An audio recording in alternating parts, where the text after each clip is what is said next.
Well, the most memorable one really was probably the most difficult one, and it happened to be at Moody, and it was very life-changing for me as what I call a place connection coach. Yeah. So it's probably Moody. Yeah.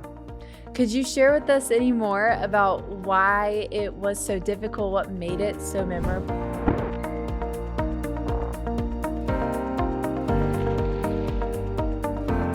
Hey y'all, welcome to the My Place podcast. I'm your host, Mary McSwain. I'm joined, as I normally am, by my dad, Jay McSwain. It's good to see you, Mary, here, and excited that we're doing this again.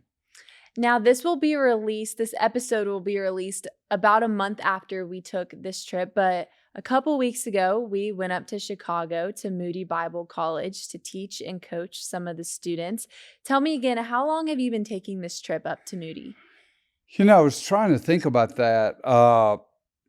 16, 17, 18 years, but I think at least 16 I've been going up there. Yeah. And this was my first trip with you getting to go up. Was it different than normal, do you think? It was very fulfilling for me to have you there. And so was it different? Yes, just having you, because I love you going with us. And I've traveled with you, but not where we had someone else with us, as you know, we took another pastor with us to do the coaching up there. So it was a little different. Yeah. That was what took up the majority of our time, was the coaching session. And you have coached hundreds, probably thousands at this point, thousands of people, I maybe? think it's over 10,000 right now. Yeah. So a lot. So you have done a lot of coaching sessions over the years. Looking back over all of the thousands of coaching sessions you've done, do you have one that you would say is the most memorable or even the most difficult?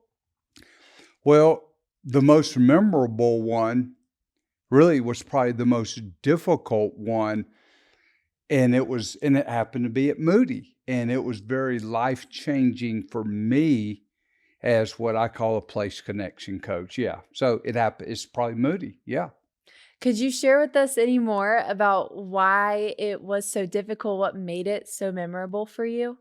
Well, it was back when COVID was kind of where people were doing a lot of things online. And I had done coaching sessions online before, but that was not really what was different for me. The student that I did it with, he was someone that in a lot of ways felt like he was God's gift to the earth, and to ministry. And I was a little aggressive and probably my D personality in trying to sort of help him understand that he wasn't probably as great as he thought he was. And it wasn't a great experience for me or him. Now, I realized this after we started talking about it, that not everyone listening might be familiar with what coaching looks like, especially what coaching with the Place tool looks like. So to give people a refresher or just to fill people in on what this dynamic might look like, can you give us a little bit of a window into what a Place coaching session would look like? Yeah, and it can look a lot different. And one of the things I always do is start off by, what do you want to accomplish? And I don't know if I was doing that consistently every time 5 years ago. As you know now, I start every session that way. But pretty much what you're trying to do is help people answer questions that they may have, give them insight, which really moves into more consulting probably than coaching, give them insight to themselves, but really help them accomplish what their purpose is. And again, I'll go back to Moody. Is those students are mostly juniors and seniors, and I do believe that this was one that he was going to be one of what they call a cohort leader for their first year experience. So he was, I think, going into a senior year, and he was going to be taking freshmen through the Place tool. So that's what that coaching session was about, to help him understand himself so that he could be more effective at leading his group of 25 or 30 freshmen through Place. I'm glad you brought that up because it gives, I think, a lot of people more context for our conversation. Is one of those right out the gate questions that we ask in a coaching session is, what does that person want to get out of our time together? One of the tools that we use in a coaching session is the place tool. Another one of the tools that you use in a coaching session is asking people questions, is being an active listener and trying to move in a certain direction that will accomplish the goal that they want to get out of your time together. And I had a question for you about one of my coaching sessions that I had at Moody that I wanted to get some of your thoughts on, get your opinion on. Before I do that, can I tell you why this was such a life-changing coaching session for me? And Yes. the most memorable one. Yes. So after it was over, the professor that was over first year experience and I discussed about this coaching session, and the young man went and talked to the professor and told him in some ways his displeasure with me. And where this was, you asked me the most memorable one and maybe the hardest one of the things that I realized, Mary, is that my personality is sometimes I feel like I got to set you straight to let you understand the reality about you. And I think what that really taught me was it's not always my place or a, no pun intended, or a coach's place to help someone understand something that maybe they're not ready to receive. And I think you've heard me use this before. Biblically, when I talk about, and this sounds so kind of ugly, but it is such a great biblical truth when Jesus said, "Don't throw your pearl before swine." If people can't accept something, it is not always your place to say, "I told them the truth." And I think that was a real, and again, I wish I could say I learned that in year one of coaching. And I don't think I've done that a lot. I can't say that I've had many bad coaching sessions where I think the person felt the way that young man did that day. But now I am so aware of it, and I am so cautious about when someone can't receive something, for me not feeling like I've got to set them straight and I got to force them to understand this. So let's get back to yours. It's interesting that that was the tone and your reflection of that conversation, because it might end up being similar to the advice that you might give and insight you might give into the one that I had. Because on the note of your most memorable one, while I have not nearly coached as many people as you have or have done it for as long as But you you're on your have, way. I am slowly but surely on my way to getting there. I can say that up to this point, I might deem this my most memorable coaching session that I've had yet. I was sitting down with a young man. We had a 3 or 4 o'clock coaching session. We met in the student center at Moody. And I had already done a couple of sessions earlier that day, and the day before they had gone great. The students were very receptive, and every single coaching conversation is different. But a lot of times the tone that we want is to make people feel validated and encouraged and to leave feeling like they accomplished their purpose and objective. And so it's about 3 or 4 o'clock, middle of the week. It's towards the end of their semester. So it's an interesting time to have a coaching session, I know. But again, our heart and our goal is to give them something, is to make them feel like they got something out of their time with us. And that was my heart posture. That's my heart posture going into every single one. If you're going to give us your most valuable commodity, which is your time, we want to give something back to you and make it be valuable for you. But as I sat down, you go through the normal introductions of, "Hi, how are you? How's your day going?" And I got a little bit of hesitancy. He wasn't having the best day, but that happens to everyone. So my thought process is, well, let's have a great conversation and make the day a little bit better. And so I use our opening question and ask, what do you want to get out of this? What is your purpose and objective? And he was very frank and very honest up front with me that he did not want to be there in that conversation. He was there because he had to, because it was a school assignment that his professor was making him go to, not just going to the class, but having this conversation with with me having a coaching session. And so he was very honest, very frank upfront that, I don't really want to be here right now. I'm here because I have to. And he went a step further to really give me his stance, not just on where he was, but what he was doing with his time in that moment. And that he didn't really agree with our personality assessment or our spiritual gift assessment.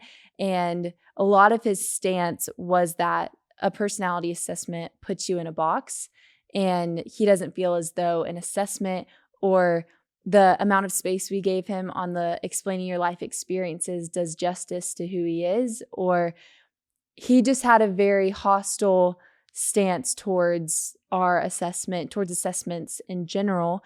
And before I go into some of his arguments for that, just right out of the gate, I want to ask you, what would your reaction, before maybe your response, what would your reaction to that be, to someone like that who was so hostile towards what you were presenting him? Well, again, the one that I had about 5 years ago at Moody was life-changing, and so my response now might be different if I had sat down with that young man 10 years ago, and that's what I hope you can learn from people like me who have done a lot and sometimes made mistakes. My response in my flesh, Mary, would have been, I'm gonna bow up at him and set him straight. But in our book, The Dark Sides of Personality, it is all about walking in the Spirit in Galatians 5:16. And then we get into a lot in that book, the fruit of the Spirit: love, joy, peace, patience, kindness, goodness, self-control. So my response, I think, today would have been the fruit of the Spirit. But going into that, I would have realized, even as we discussed this, like that was our dinner conversation as we ate in a really nice restaurant that night at Moody. We talked about, there were a lot of other issues that I recognize now when people respond that way. There's a lot more than this, the assessment that they've taken, and I would have been aware of that today, whereas in the flesh, I would have said, I'm going to set them straight. But in the Spirit, I would give that self-control. I would give that kindness, recognizing there's probably a lot more going on in a person's life than they disagree with this assessment. And I think that starts with your reaction and making sure that your heart posture and your attitude is one that is kind and gentle and patient and self-controlled.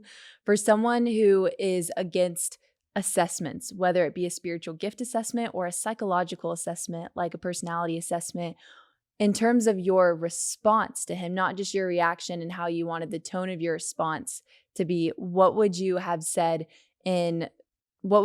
to someone who disagreed with even the concept of a personality assessment? That a personality assessment, it's putting me in a box. And one of the words that he used so often was that it depends on the context that I'm in.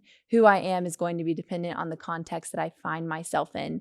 So when it comes to, say, a personality assessment, what would you have responded to him with in gentleness and kindness and patience? I would have asked him questions about why he feels it puts him in a box. I would have probably agreed with him. I would have tried to find some common ground. I would have agreed with him that if you don't put the Holy Spirit in the assessment, that it can put people in a box, and that I would have acknowledged that I've seen a lot of times where people have used assessments to put people in boxes. So my first response would be to agree with him, because I have seen that, but I don't think it takes away that God has given us the ability to observe tendencies in people, because that's what an assessment, a personality assessment is. It's looking at characteristics, qualities of people, that they have tendencies, again, I think based on the way God has made them. And if he had disagreed with that, I wouldn't have argued with him. So that's how I've learned to handle, is not to. It's interesting. As you know, I read through the Bible every year chronologically. And it just so happened that right now I'm reading through Proverbs. And today I read about don't be quarrelsome. And it has it all about not quarreling. And I, I think I know enough about that now to be able to implement to not quarrel without having to read like I did today, Proverbs. Those are some great points of advice that you gave, is to ask questions. That is the whole point of a coaching session, but to ask questions and to find common ground with them. And I'm glad that you said that, even though as I was listening, even some of the questions that you asked, I don't even think I asked those questions. But my first response was the purpose of a coaching session is to ask questions. And so my approach in the moment was to ask questions and in some way either move in a direction or even just give him the space to talk about what was coming next in his life, because he was a senior, he was about to graduate. And so even just giving him the space to talk and to talk about what was coming next. But what would you say as a coach? You've sat down with thousands of people. I'm sure not all of them wanting to be in that coaching session necessarily or enjoying it necessarily. They can't all be home runs, A+ conversations. But whether you're in a coaching session or just a conversation, if you were in that situation, how would you gauge when to stop asking questions, when to cut it off, when are you asking questions to try and move them in a certain direction, and when are your questions just taking up time that they don't want to give you anymore? It's interesting because I want to point out this to say when would I kind of cut it off? Uh, if you remember at dinner, one of the things I asked you is how long did it go? And y'all actually talked for an hour and a half, and it was scheduled for 1 hour. I mean, the sessions that we have there go for 1 hour, and he talked to you for an hour and a half. I think I would have cut it off when I start feeling like it's becoming hostile, when I start feeling like they're getting irritated, that it's not being productive in it. I would have done like you, because if he went for an hour and a half and it was scheduled for an hour, there was a lot of things going on inside of him that he didn't want to acknowledge to you. But when I feel like people just start almost giving me yes, no answers, that maybe they're not understanding it, or I'm ready for this to be over. I would have gauged somewhat the length of the answers and the tone of the answers. So that would be my answer: the length of the answer and the tone. And I will say, just for everyone listening, because we talked about what most of the conversation entailed that night at dinner. But while the conversation lasted for about an hour and a half, I think I tried to give him an out at about 30 minutes.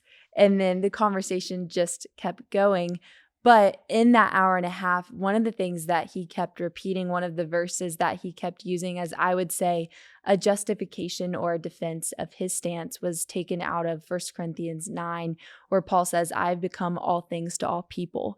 And his reasoning for that, the way he used that phrase right there that he kept quoting, was going back to that context of, I'm going to be who I need to be in the context that I find myself in, whether that be what my personality looks like, how I express what these personalities are, or even going into the spiritual gift assessment of, why does it only say that I have my top 5? What if I'm in a context that needs this spiritual gift and the assessment says that it's at the bottom, but I'm called to be all things for all people? So taking that verse, what would your response have been? Because I have done my research on that verse in that chapter since then, but what would your response have been to that defense that he made using that verse out of 1 Corinthians 12 or 9? I hope I wouldn't have told him what I would have thought, and that is that you might be taking that verse out of the context of how Paul was writing to the church in Corinth. I hope that that is not what I would have done. Now, in my depersonality opinionatedness, it could have been, but what I would have hoped to have done is I would have hoped to have asked him what was the context the very thing I was thinking, what was the context of that verse with Paul, and why would he think that it relates to personality and spiritual gifts? And then I would have probably asked him, do you believe that God may, as we teach, do you believe God may put you in roles that you don't have a spiritual gift? Or do you believe that God has given you all of the spiritual gifts? And again, Mary, I would have waited to hear his response to what my next question would have been. And I would have not again argued with him if he wasn't answering it the way I wanted him to. But I would have probably, with when you asked me that, I probably would have said I could have come up with 6, 7, 8, 10 questions to again get him thinking without me having to tell him, knowing that I'm trying to lead him, that I don't think in 1 Corinthians 9 that was necessarily the context of what Paul was saying to the church at Corinth. But I would have hoped I would have been really careful to not have pushed my thoughts on him and been a good coach and ask questions and let him process them himself. That is such a good word of advice to people who are coaches, even people who find themselves in conversations that might feel hostile, or people are on two different sides of a camp or two different sides of the boat, people who disagree with one another. And the very first thing that you said, instead of making a statement with my opinion, you would have asked a question to him that would have led him in a certain direction rather than saying, this is the context or that's not the context. You would have asked him using a question, what was the context of that verse that you're using, which is one of the roles, if not the foremost role of a coach, is to ask good questions so that the person being coached gets to that place themselves. And even in the way you answered my question was by saying I would have asked him questions, and that is the role of a coach. And I think the context for that verse, even in relation to spiritual gifts, as I was reading into it, the context was more about culture and adapting to the culture that you find yourself in, because he says, I've become all things to all people that I might win some. So a lot of it is about adapting to the culture that you're in. And with that being said, the culture or the context of that verse was Paul referring to the culture that he was in. What verse would you have taken him to if, let's say, you weren't coming at it from a question asking standpoint of a coach, but maybe a consultant or a mentor giving advice or giving wisdom and insight? What verse would you have taken him to explain, say, spiritual gifts? If you were to ask him, do you think you have all of the spiritual gifts? What was your opinion or stance beyond that? What verse would you have taken him to in relation to that question? I wouldn't have necessarily taken him to a verse, I would have taken him to a chapter. And that's 1 Corinthians 12. And it would be where Paul tells the church there to some. Now, if we know in parts of 1 Corinthians 12, it talks about to each one, that he's giving gifts to every person, but he says to some, he gave this gift, to others, he gave this. And it's pretty, well, it is to me, that it is pretty clear that some does not say he gave every gift to every person. And so I would have taken him to 1 Corinthians 12 and said, when I hear you talk about all things to all people, I would have brought up maybe Jude 1, 22 and 23, where it says that we are to give mercy. And I would have probably talked a little bit about we all have the role of mercy, snatch others from the fire and save them, which is in Jude 1, that we all do have the role of evangelism, whether we have the gift or not. And I would have pointed out again, 1 Corinthians 12, that he gave some this gift, some that gift, so that the body could work together. And even if he didn't agree then, I think I would have still tried not to argue. And one of the other verses, I believe it's around 1 Corinthians 12, I'm sure you would know the reference, is that there's also places in scripture where it says to each one is given a gift. So when we become believers, we're given a spiritual gift, but to some are given this, to some are given that. And that is a verse that we talk about all the time when it comes to spiritual gifts, is that as believers, we've each been given a spiritual gift, but at times we are also called to fulfill the role that we're put in front of. And the Lord allows us, empowers us to fulfill the roles that we're called to fulfill, even if we don't have that specific gift, but we will fulfill the role in the way that He's wired us and also the way that He empowers us. I do have a question for you. We've been talking over 20 minutes in this session together. You talked to us that night, so you've got to tell those that are watching, how did you respond to him that day? I think the first thought that I had in my reaction internally was, Lord, how should I respond to this? And as I Was it was almost, were you taken back like someone had almost punched you? I was a little taken aback, not necessarily by the fact that he was skeptical of an assessment or that he disagreed with it, because I think I told him this while we were sitting down, something along the lines of, I totally get you having your own stance and you disagreeing. I think me personally, what I was taken aback by was the tone in which he presented his stance and his disagreement with the tool. And I think that is what took me back a little bit, was not necessarily the fact that he disagreed or the fact that he had skepticism, because we talk to people who are skeptical about an assessment, or Mhm. even people who have a different list of gifts than we do. And we just have different stances. But I think it's the way in which you disagree, not just what you disagree on, is what leaves a bigger impact on people. Because on this side of heaven, there's going to be a lot of different stances people take, but it's the way in which you disagree with people and whether or not that's going to build a wall or just cause open conversation and curiosity. So I think I was taken aback a little bit by his approach to his disagreement with the thing that I was presenting to him, the tool that I was presenting in the conversation that we were about to have. And my initial response really was, Lord, how do I respond in a way that is kind, that is gentle, that is patient, that is self-control? What can I say? What can I ask him that might be encouraging, that might be edifying? Is it asking a good question? Is it giving him space to share his opinion? Is it answering any of the questions that he might have? And just giving him the space to voice his opinion or talk about what was next in his life. And I don't think I did it perfectly. I'm sure if you were sitting down, if Jamie was sitting down, who was the other pastor who was with us, no conversation would have looked the same. I don't know if there was a perfectly right way. My C personality wants to analyze it over and over again and figure out the exact perfect way that conversation could have gone.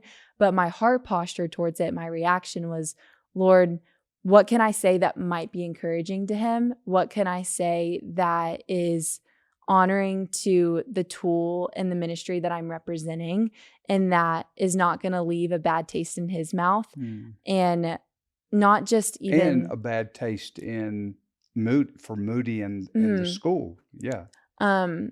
And Because I we're think representing the school there. yes. And I think that is the stance just as an ambassador of Christ, because there's people in the world that are going to disagree with our stance and our beliefs. And so that's the case with a Christian who has a different stance or a non-believer who disagrees with your entire worldview, is how can my conversation be gracious and seasoned with salt so that I might know how to answer everyone, and being wise with your words in the way that you present yourself and the way that you present what you are representing. And so that was my reaction, was how can I represent the ministry that I'm representing? How can I represent what we believe is said in God's word? But also my heart posture was still, how can I leave him encouraged? How can I give him space that this hour might be valuable to him? I don't know if it was. I don't know how effective I was in what I wanted to be for him in that moment, but that was my initial response and reaction. As we come to the close, obviously we talked a lot about coaching in this session, and obviously every person who watches this is not going to be a Place Connection coach, even though we'd love for you to be one. But I want to bring something that I've said to people a lot of times. This is what I've seen all through the years, and this is not official. I've never done surveys, but I've used the tool a lot of years. I find that about 30% of the people that go through something like Place, an assessment like Place, it's like if their church does it, it's like, y'all brought Satan and his tools in here. How dare you do that? They're just totally against anything that has to do with self-discovery like what we do. And I get it. A lot of tools have been misused. A lot of tools have not equated the Holy Spirit, but that's about 30%. I've found that about 30-ish percent, could be 25, could be 20, but 20 to 30% that they love stuff like what we do. I mean, it is like manna dropping from heaven. They love taking this. Is it going to be different than the last one I did? Have I changed since then? They just love personal discovery and validation through it. But that leaves about 40 to 50% that they could take it or leave it. And maybe if a church or an organization or a school is using it, they jump on board and they're good with it and it's beneficial to them. What I have learned through the years in coaching, promoting Place is I don't try to badger, put down those that are in that 30% that don't like it. I try to focus on the 70-ish percent that do like what this does and can help them be all that God created them to be by understanding how He made them. And so I think that's real important for you and I, for those that are using this tool, for those that take assessments, or lead in churches or in organizations. Don't argue with those who are not in agreement, but focus on those that you think it can help.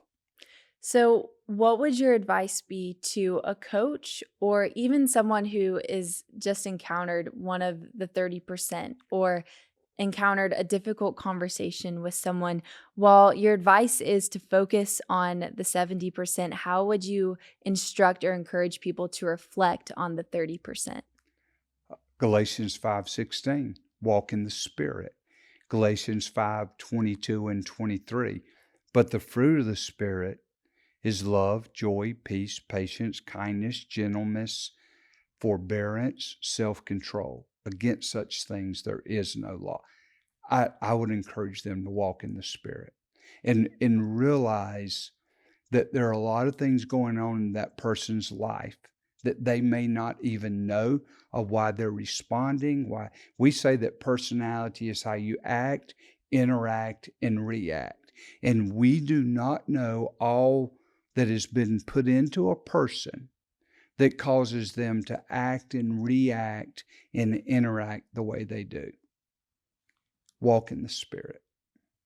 I think that's a good word of encouragement for coaches, for people who have encountered difficult conversations, is the way that you react in those conversations is to be in step with the Spirit, to react in the same way that Christ would, to emulate His character, and in reflection of that, to give yourself grace as well, to know that you cannot control or know every single thing that's going on in that person's life. And I think to give yourself grace for your reflection of that conversation is a great word to coaches or to people who have just encountered difficult conversations like that. So thank you for your advice on that and helping me to reflect on the past to be more prepared for the next conversation that I have with someone in that 30%. Thank you all for joining us again, and we hope to see you next time.